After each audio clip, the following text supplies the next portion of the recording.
O cheiro a café acabado de fazer invadia a pequena cozinha do apartamento no chiado. Mafalda segurava a chávena com as duas mãos, os dedos a tremer ligeiramente, observando o vapor a elevar-se em espirais preguiçosas. Tinha 29 anos, mas naquele momento sentia-se como uma criança prestes a confessar algo terrível.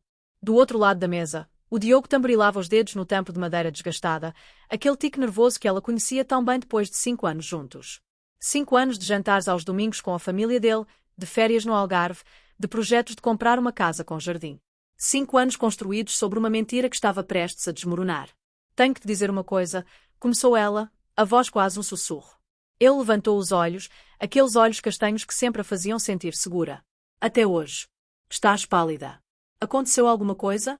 Mafalda pousou a chávena, o café já frio e intocado.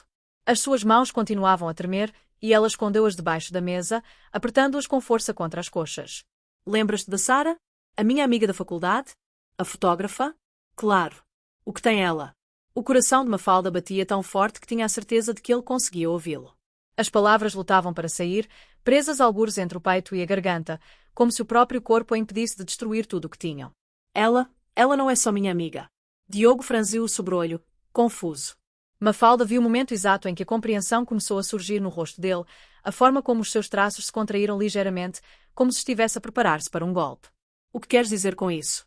Durante os últimos 6 meses, eu e a Sara, a voz dela quebrou-se. Nós temos tido uma relação.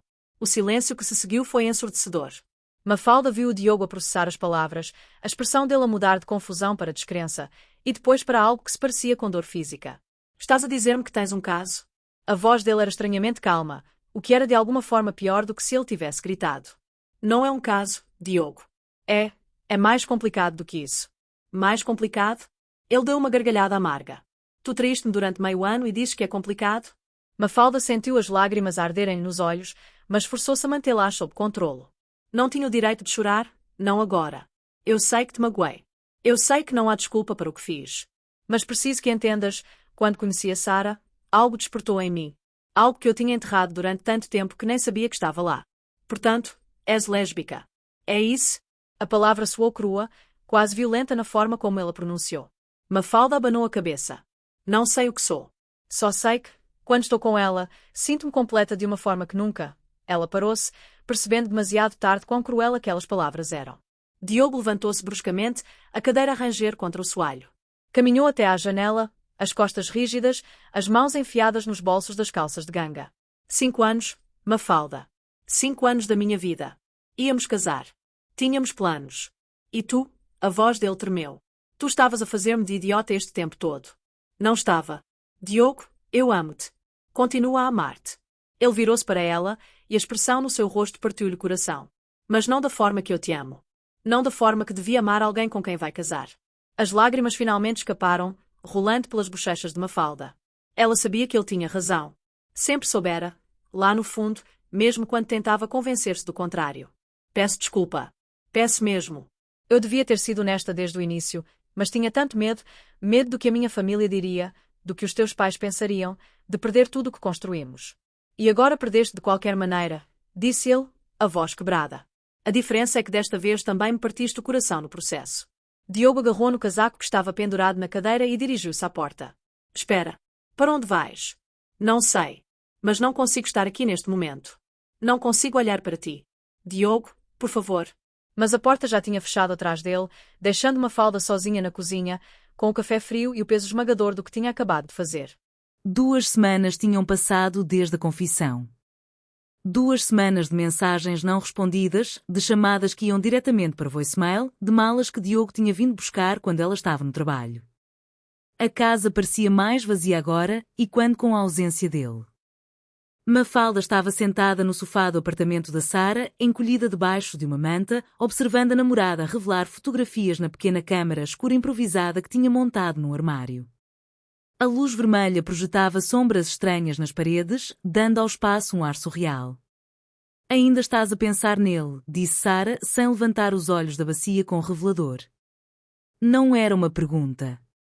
Desculpa. Sara suspirou, finalmente pousando a pinça e virando-se para ela. Aos 27 anos, tinha um ar etéreo, quase frágil, com o cabelo preto cortado de forma simétrica e óculos vintage demasiado grandes para o rosto. Mas Mafalda sabia que aquela fragilidade era enganadora. Sara era a pessoa mais forte que ela conhecia. Não tens que pedir desculpa por sentir coisas, disse Sara suavemente, sentando-se ao lado dela no sofá. Eu sabia onde estava a meter-me quando isto começou. Mas não é justo para ti. Tu mereces alguém que esteja completamente presente. E tu mereces tempo para descobrir quem és realmente. Sara pegou na mão de Mafalda, entrelaçando os dedos. O gesto era simples, mas Mafalda sentiu aquele calor familiar espalhar-se pelo peito, aquela sensação de pertença que a tinha surpreendido tanto da primeira vez. Sabes, quando te conheci naquela exposição no Lisboa Factory, pensei que eras impossível, disse Sara, com um meio sorriso. Tão certinha, tão contida. Mas depois, quando começámos a conversar sobre fotografia, sobre arte, vi aquele brilho nos teus olhos. Como se houvesse outra pessoa lá dentro, alguém que estava à espera de sair. Mafalda lembrou-se daquela noite. Tinha ido à exposição sozinha porque Diogo detestava aquelas coisas pretensiosas, como ele dizia. Tinha ficado parada em frente a uma fotografia de Sara, um retrato a preto e branco de duas mulheres, as suas silhuetas entrelaçadas de forma que era impossível dizer onde uma acabava e a outra começava. Aquela fotografia, a das duas mulheres. Limiar, disse Sara.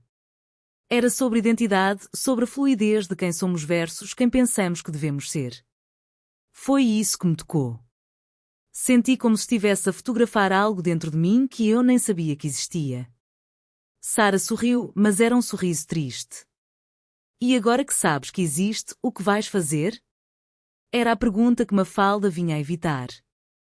Durante as 2 semanas desde que Diogo saíra, ela tinha tentado convencer-se de que tinha feito a escolha certa, que estava finalmente a ser honesta consigo mesma. Mas havia noites em que acordava a suar, em pânico, pensando no que tinha perdido. Não só Diogo, mas toda a vida que tinham planeado, toda a segurança de saber exatamente quem era suposto ela ser. Tenho medo, admitiu ela.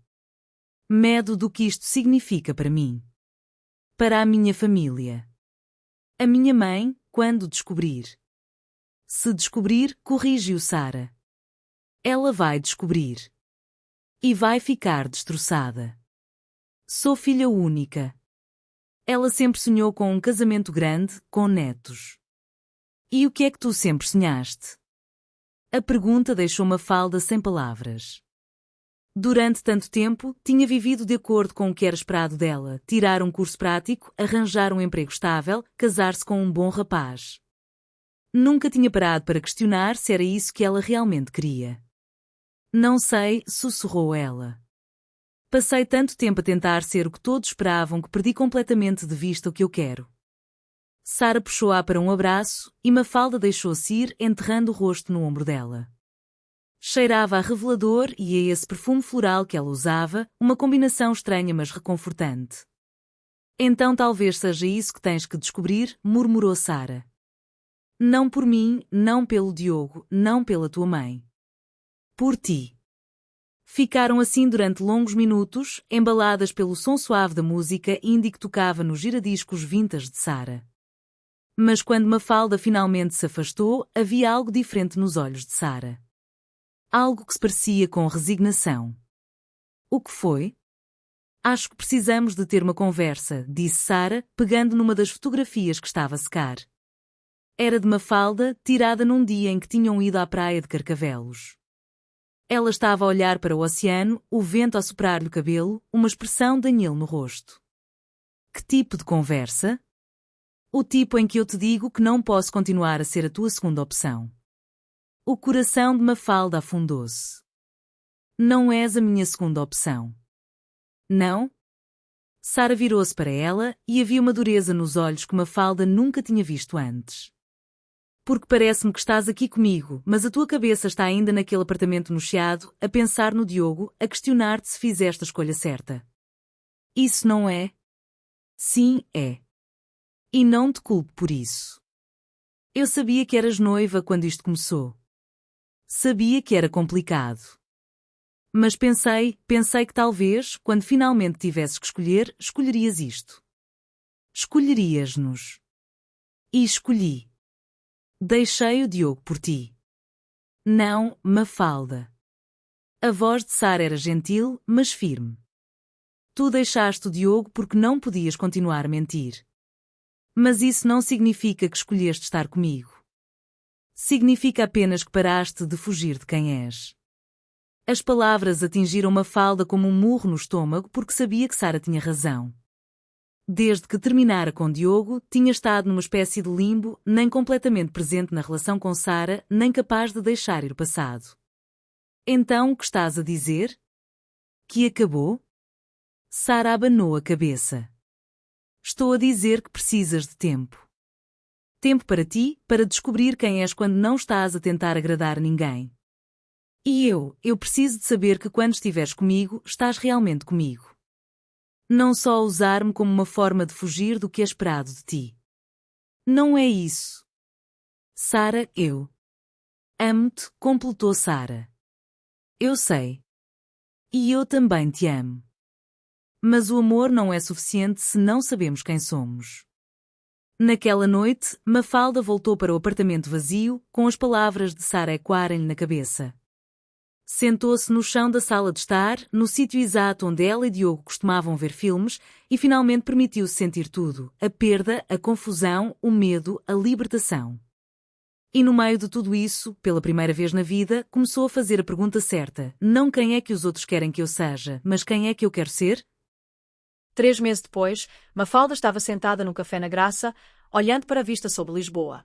O sol de outubro criava padrões dourados nos telhados cor de terracota, e havia uma brisa fresca que anunciava o outono. Diogo estava sentado à frente dela, e havia uma estranheza entre eles que nunca lá estivera antes. Não hostilidade exatamente, mas uma distância, como se fossem dois conhecidos em vez de duas pessoas que tinham partilhado 5 anos das suas vidas. Obrigado por vires, disse ela, mexendo nervosamente na colher do café. Recebeste a minha mensagem, então. Mafalda tinha-lhe enviado um texto uma semana antes, pedindo para se encontrarem. Tinha demorado 2 horas a escrever 3 linhas, apagando e reescrevendo até que as palavras parecessem certas. Sim. E, bem, acho que também precisava disto. De te ver. De falar. Ele acenou com a cabeça, os olhos fixos na chave na sua frente. Como tens estado? Perguntou ela, mesmo sabendo que a pergunta era ridícula dadas as circunstâncias. Sobrevivendo, disse ele, com um encolher de ombros. Mudei-me de volta para a casa dos meus pais temporariamente. Comecei a fazer terapia. A sério? A sério. Percebi que precisava de ajuda para processar tudo isto. Não só o que aconteceu entre nós, mas outras coisas. Havia algo diferente nele, Mafalda percebeu-se. Uma maturidade que não estava lá antes, uma quietude. E tu? Perguntou ele. Tu e a Sara? Não estamos juntas, disse Mafalda. Não neste momento, pelo menos. Ele pareceu genuinamente surpreendido. Pensei que... Eu também pensei. Mas ela tinha razão. Eu precisava de tempo para mim. Para descobrir quem sou quando não estou a tentar encaixar-me no molde que alguém fez para mim. Diogo tomou um gole do café e Mafalda viu as engrenagens a trabalhar na cabeça dele. Sabes, nas sessões de terapia, temos falado muito sobre expectativas. As expectativas que temos para nós próprios, as que os outros têm para nós. E percebi que talvez nós os dois estivéssemos a tentar ser algo que não éramos. Mafalda franziu o sobrolho. O que queres dizer? Acho que eu também estava a viver de acordo com um guião. Conhecer uma rapariga, namorar, casar, ter filhos. Era o que era suposto fazer. E tu eras perfeita. Lindíssima, inteligente, vinha de uma boa família. Mas olhando para trás, nunca te perguntei o que tu querias realmente. Nunca te perguntei quem eras para lá da pessoa que apresentavas ao mundo. As palavras atingiram Mafalda com força porque eram verdadeiras. O relacionamento deles tinha sido confortável, seguro, mas também superficial de formas que ela só agora começava a compreender. Isso não desculpa o que eu fiz, disse ela. Eu devia ter sido honesta contigo desde o início. Devia ter terminado as coisas antes de deixar acontecer com a Sara. Sim, devias. Ele olhou para ela diretamente pela primeira vez desde que se tinham sentado. E não vou fingir que não me magoas. Magoas muito. Mas também percebi que não és a única culpada. Nós os dois estávamos numa relação por razões erradas. Mafalda sentiu as lágrimas a ameaçarem cair, mas desta vez eram diferentes. Não eram lágrimas de culpa ou vergonha, mas de alívio. Alívio por finalmente terem esta conversa honesta que deviam ter tido há muito tempo. Tens alguém? Perguntou ela hesitantemente. Um sorriso pequeno apareceu no rosto dele. Estou a sair com alguém. Nada sério ainda. Ela é muito diferente de ti. Mais descontraída, menos preocupada com o que os outros pensam. É bom. Fico contente por ti. E Mafalda percebia que era verdade. Não havia ciúmes, não havia ressentimento. Apenas uma aceitação genuína de que ambos estavam a seguir em frente. E a tua família? Perguntou Diogo. Contaste-lhes? Mafalda abanou a cabeça. Ainda não. Mas vou contar. Em breve. Estou a aprender a ser corajosa. Sempre foste corajosa, Mafalda. Só não sabias. Eles terminaram os cafés em silêncio confortável, observando a cidade estender-se abaixo deles. Quando finalmente se levantaram para ir embora, Diogo hesitou. Queres que sejamos amigos? Um dia, quero dizer. Mafalda pensou sobre isso. Havia tanta história entre eles, tanto dor, mas também tanto de bom. Talvez. Um dia. Quando ambos tivermos descoberto quem somos. Parece-me justo. Eles abraçaram-se, e pela primeira vez desde que tudo tinha explodido, Mafalda sentiu uma sensação de paz. Não era o final feliz que tinha imaginado quando era mais nova, mas era real. E neste momento, real era mais do que suficiente. Naquela noite, Mafalda sentou-se à secretária no quarto e abriu o computador portátil. Tinha estado a escrever, não muito, apenas pensamentos soltos, reflexões sobre o que estava a experienciar. Mas agora, pela primeira vez, permitiu-se escrever a verdade completa. Sobre Diogo, sobre Sara, sobre a jornada de descoberta própria que ainda estava apenas a começar. Não sabia se alguma vez mostraria aquelas palavras a alguém. Mas isso não era importante. O importante era que finalmente estava a ser honesta consigo mesma. E talvez, apenas talvez, isso fosse o primeiro passo real para descobrir quem Mafalda realmente era. No dia seguinte, marcou jantar com a mãe. Estava na hora de começar a viver a sua verdade, não importava quão assustador isso fosse. Porque afinal, como Sara tinha dito, ela não podia passar a vida a tentar ser o que todos esperavam. Às vezes, a coisa mais corajosa que se pode fazer é simplesmente ser quem se é. Mesmo que isso signifique perder tudo o que se pensava que se queria. Mesmo que isso signifique reconstruir-se do zero. E talvez, no final, descobrir que quem se é realmente é muito mais interessante do que qualquer personagem que se tentou interpretar.